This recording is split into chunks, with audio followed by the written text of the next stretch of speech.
My name is Emily Carter. For most of my adult life, I thought my father-in-law, Richard, was the closest thing I ever had to a second father. He helped us move into our house. He fixed things around the yard. He babysat our daughter, Lily, whenever we needed him. He was the kind of man everyone described as steady, responsible, trustworthy. But trust is strange. It feels solid, until the day it isn't.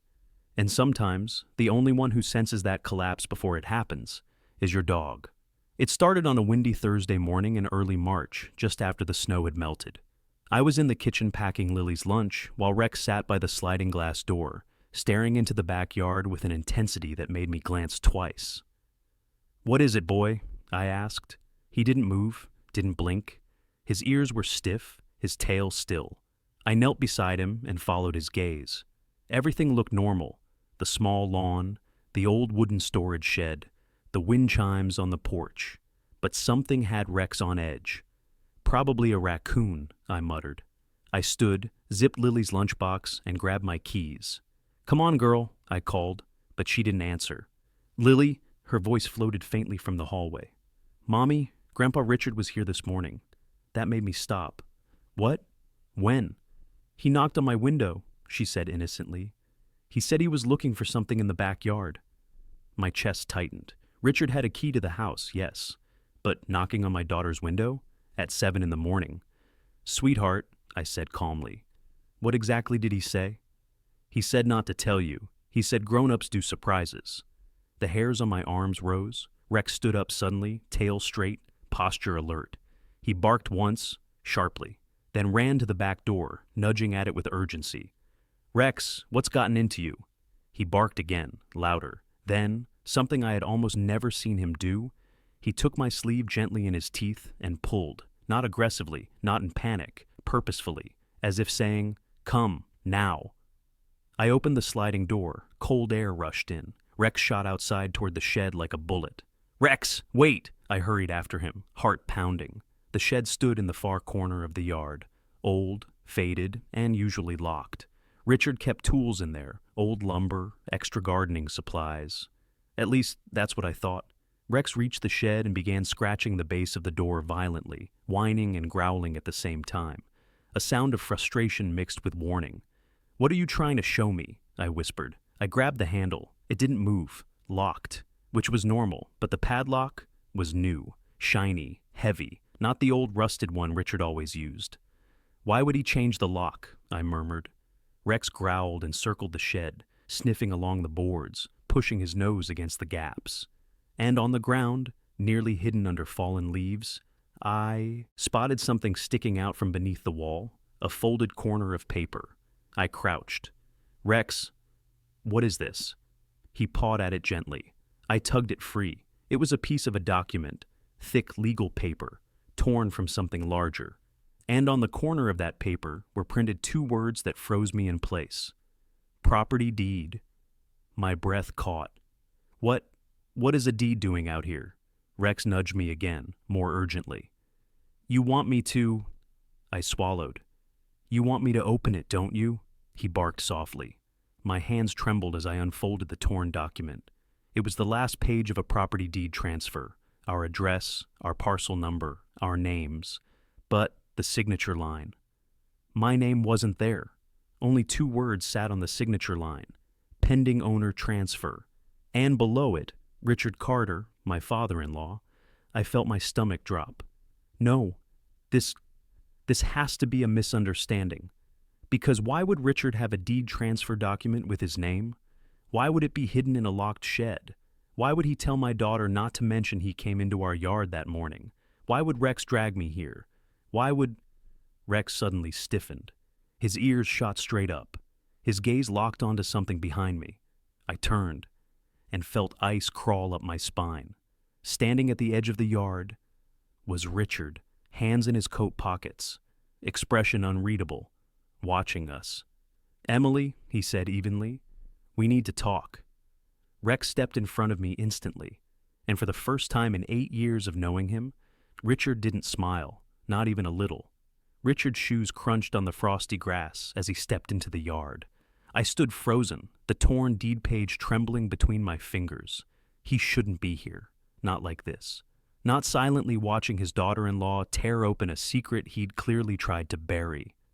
Rex planted himself in front of me, shoulders tense, low growl vibrating through his chest. Richard raised his hand slightly. "Easy, Rex. I'm not here to hurt anyone." My voice cracked. "Why do you have a deed transfer with your name on it?" He exhaled sharply, like a man caught in something he wasn't ready to admit. "Emily," he said, taking one slow step closer. "Let's go inside and talk." "No," I said. "Explain it here." His jaw tightened. Rex growled louder. Richard glanced at the shed behind me. His eyes sharpened. "You opened that?" "No," I snapped, "because you changed the lock." Silence. A heavy, suffocating silence. "You weren't supposed to see this yet," he finally said. My stomach twisted. "You're trying to take our house." He closed his eyes, rubbed the bridge of his nose. "I'm trying to protect it. From me? From us? From what?" My breath fogged in the cold air. "Protect it from what, Richard?" His gaze drifted past me again, to the shed, to the corner where the foundation met the wall, a place Rex had been scratching. "Emily," he said quietly, "I didn't come here to fight, but this is more complicated than you think." Rex barked sharply, snapping the tension like glass. Richard flinched, then something flickered in his eyes. Fear, maybe, or regret. "Please," he said, voice dropping lower. "Just come inside. Let's talk where Lily can't hear." My heart hammered. "I'm not going anywhere until you tell me the truth." Richard stared at me for a long, heavy moment. His voice changed, calmer, colder, deliberate. "All right," he said. "You want the truth? Fine." He stepped back and pointed at the shed. "It's your husband." The air left my lungs. "Michael," I whispered. "What does he have to do with this?" Richard scanned the yard like he expected Michael to appear out of thin air. But Michael was at work, out of state for 3 days on a construction job.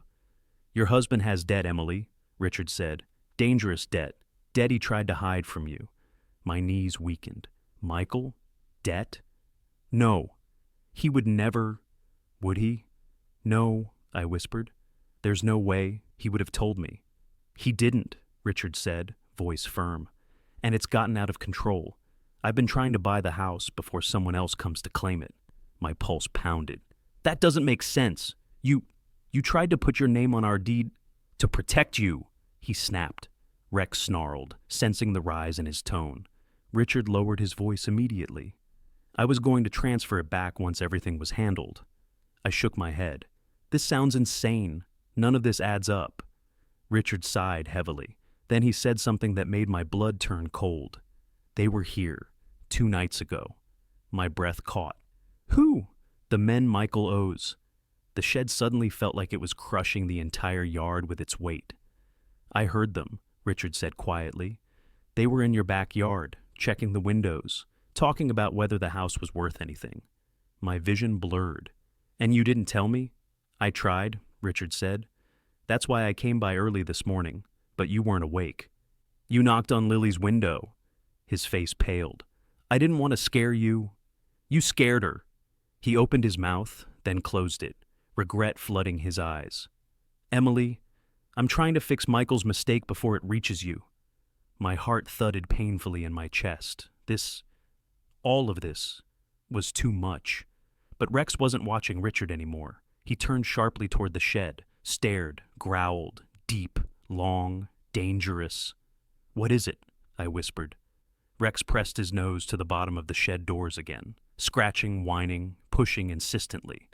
"Rex, enough," Richard said, voice shaking slightly. "There's nothing inside." But Rex didn't stop. He barked, sharp, sudden, and then, with all his strength, he smashed his shoulder into the shed door. The padlock rattled. Richard grabbed my arm. "Emily, don't open it." I jerked away. "Why?" His voice trembled. "Because you won't like what you find." Rex barked frantically. I bent down and put my fingers under the loose edge of the shed's wooden panel. Richard rushed toward me. "Emily, wait!" But Rex leapt between us, forcing him back. My fingers closed around something, a hidden compartment. I lifted the board and saw A black leather folder, thick, heavy, stuffed with documents. My pulse surged. I pulled it out, dirt falling around my shoes. Richard squeezed his eyes shut. Emily, please.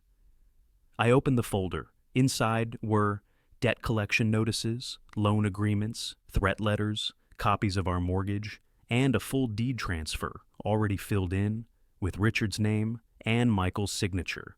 My stomach dropped. He signed it, I whispered. Oh my God, he already signed it.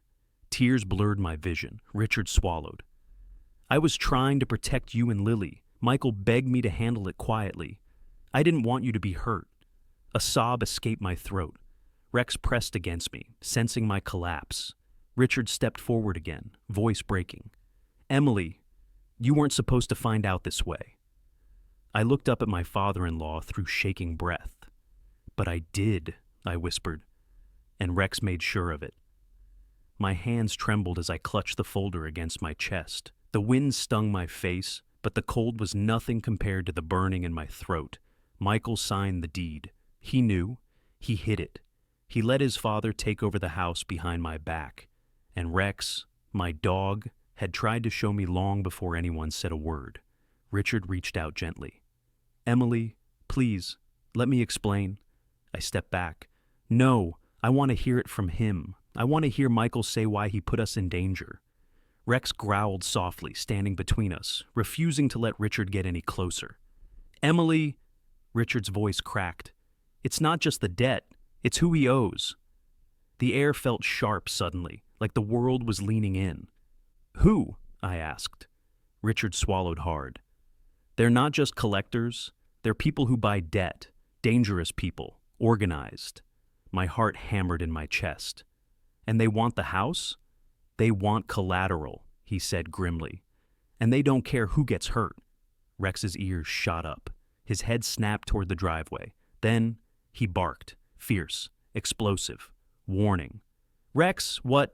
A dark SUV rolled slowly to a stop at the curb, engine running, tinted windows. Richard's face went white. No, not now, he whispered.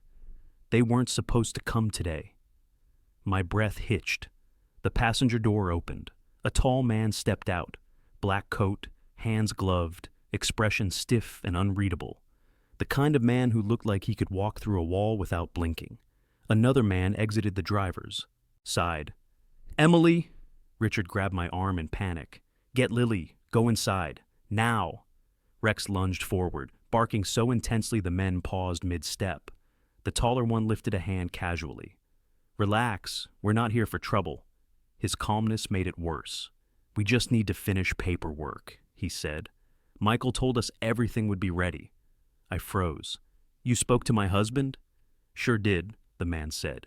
He said his father would hand the property over today. My blood turned to ice. Richard stepped in front of me. She didn't know anything about the transfer.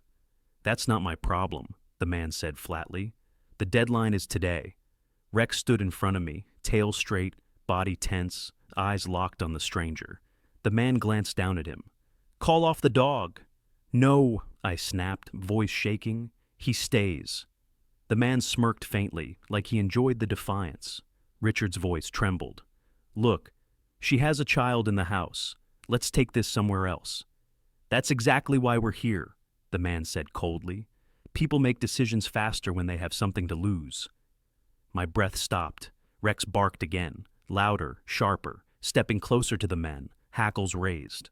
One of them sighed. This is getting messy. Richard turned to me, eyes desperate. Emily, go inside, lock the door, do not open it for anyone. But you, I'll handle them. But he didn't sound confident. He sounded terrified. Rex suddenly growled deeper, the kind of growl that comes from a place beyond instinct. He positioned himself fully in front of me, blocking my body with his. The taller man stepped forward. Ma'am, we need the deed. I held the folder tighter. You're not getting anything. His expression hardened. That's unfortunate. He took another step. Rex lunged, not to attack, but to shove me backward, forcing distance between us and the men. His body hit my legs hard enough to push me toward the porch steps. Rex! I gasped. He barked aggressively, every muscle vibrating, daring them to come closer. One of the men reached into his coat. Richard shouted, "Stop!" Rex snarled, a vicious primal sound that echoed off the fences. But the man pulled out a folder. "Last chance," he said calmly, holding out the paperwork. "We finalize today, or your husband's problem becomes your problem." My heart pounded so loud I could barely hear. Richard whispered urgently to me, "Emily, go." But I didn't, because suddenly, from inside the house, Lily screamed, "Mommy!" My blood turned to stone. I spun toward the back door. "Lily!" Rex bolted instantly, racing toward the house, tearing across the yard like a missile. "Emily, don't!" Richard shouted behind me. But nothing else mattered. Not the men in the yard, not the deed in my hand, not the danger pressing in, only Lily's voice, high-pitched, terrified. Quivering, I ran after Rex, stumbling, heart slamming into my ribs. "Lily, I'm coming!" Rex reached the door first, scraped his claws against it, then he froze. His head whipped to the left, toward the side of the house, toward the open laundry room window.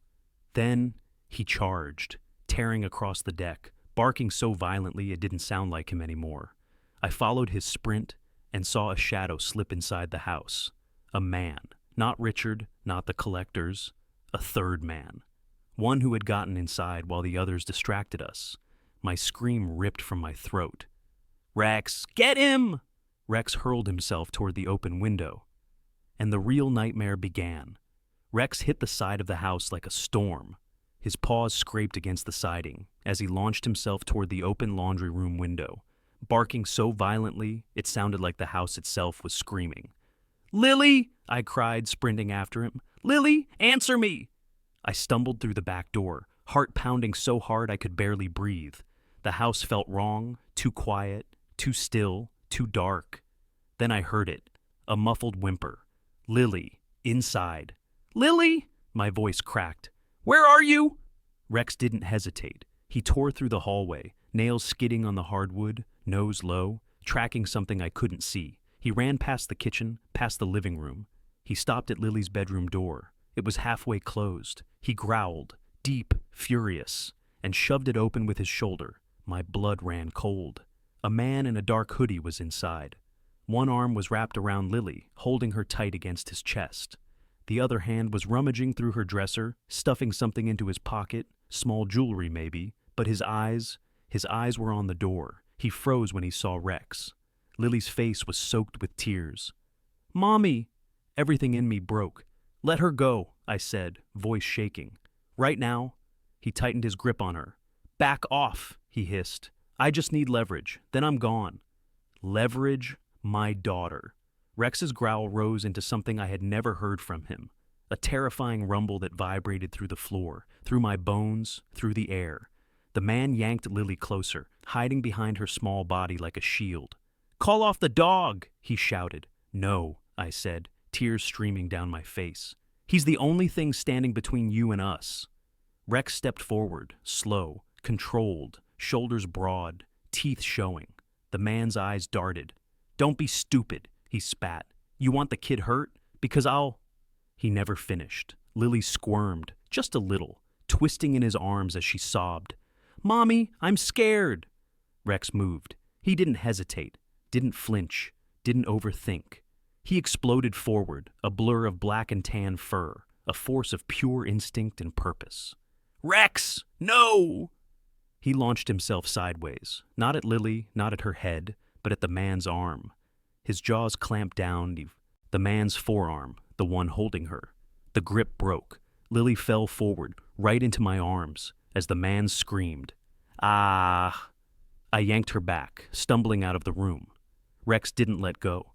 He dragged the man toward the floor, teeth locked, muscles straining.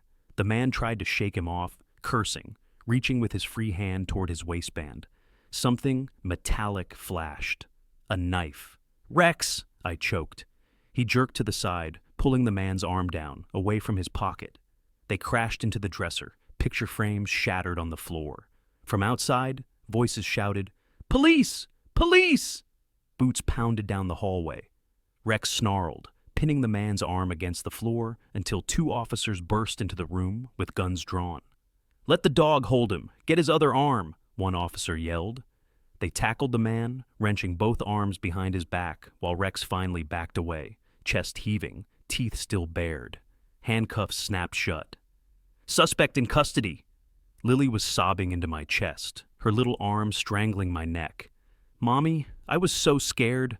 "I've got you," I whispered, kissing her hair. "You're safe. You're safe. You're safe." Rex stood between us and the officers, still on duty, still guarding, even as the danger was being dragged away. Only when the man was hauled out of the house did Rex finally breathe. He stepped closer, licked Lily's hand gently, then looked up at me with those deep, intelligent eyes. He had done it. He had chosen exactly when to attack and when to stop. He hadn't just fought. He'd protected. Later, in the living room, with paramedics checking Lily, officers filing reports, and red blue lights flashing outside, I sat on the couch with my daughter curled in my lap, and Rex lying at our feet like a shield finally allowed to rest. Officer Hayes, one of the responding officers from before, stood in front of us, notebook in hand. He shook his head slowly. "You know," he said, glancing at Rex, "most people underestimate what these dogs can do." "I don't," I said, voice raw. "Not anymore." He looked at me seriously. "The men in the SUV, they were watching your house. This guy?" He nodded toward the hallway, where the hooded intruder was being led out in cuffs. "He was already on your property when we arrived last time. We found footprints near your window. Someone was trying to figure out your routines." My stomach twisted. "So they were, what, using the debt as an excuse to scare us?" "They were using the debt as leverage," he replied, "to pressure your husband, your father-in-law, and, eventually, you." I looked down at the folders still on the coffee table, the deed, the debt, the transfer, the secret hidden in the shed. Michael called that night. His voice was quiet, hollow, guilty. "Emily, I'm so sorry." I walked away from the noise, to the kitchen where it was just me and Rex. "You signed our house away," I said flatly. "You lied to me, you put our daughter in danger, and you let your father carry a secret that nearly destroyed us." On the other end, silence. Then, "I thought I could fix it before you ever had to know." Tears stung my eyes. "That's not fixing it," I whispered. "That's burying it, in our yard, in a shed, behind my back." I glanced at Rex. He watched me with quiet focus, like he understood every word. "I'm coming back tomorrow," Michael said. "I'll explain everything. I'll do whatever it takes." "Good," I replied, "because this time, I'm not the one in the dark." I hung up. Rex walked over and rested his head against my leg. I sank to the floor, wrapping my arms around his neck. "You knew," I choked out. "You knew something was wrong with the shed, with the yard, with the people around us." He pressed closer, his heartbeat steady against my hands. Weeks passed. Michael came home, and under the hard fluorescent lights of a lawyer's office, he confessed every stupid, desperate, reckless decision he had made. The gambling, the loans, the lies.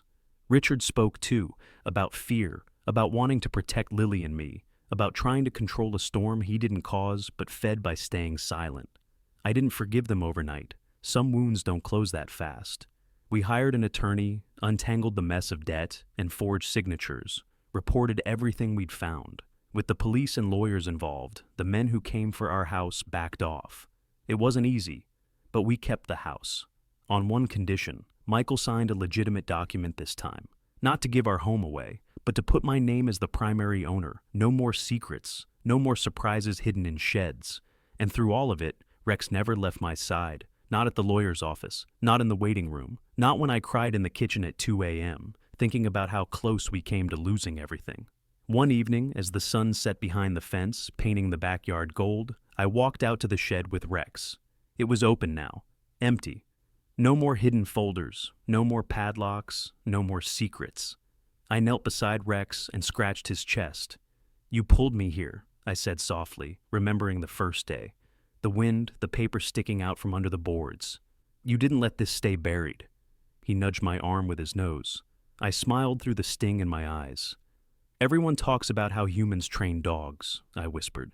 but I think sometimes it's the dog who trains us to listen, to trust our instincts, to confront what we don't want to see.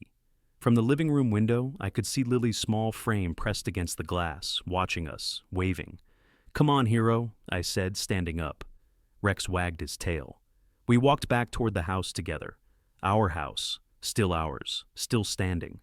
Because one dog refused to ignore what was wrong, because one dog pulled me to the truth. Sometimes, the most dangerous secrets in a family aren't hidden in phones or messages. They're hidden in paperwork and silence. And sometimes, the only one brave enough to drag those secrets into the light is the dog scratching at a locked door in your backyard. Rex didn't just guard our home, he guarded the truth. And because of that, he guarded our future.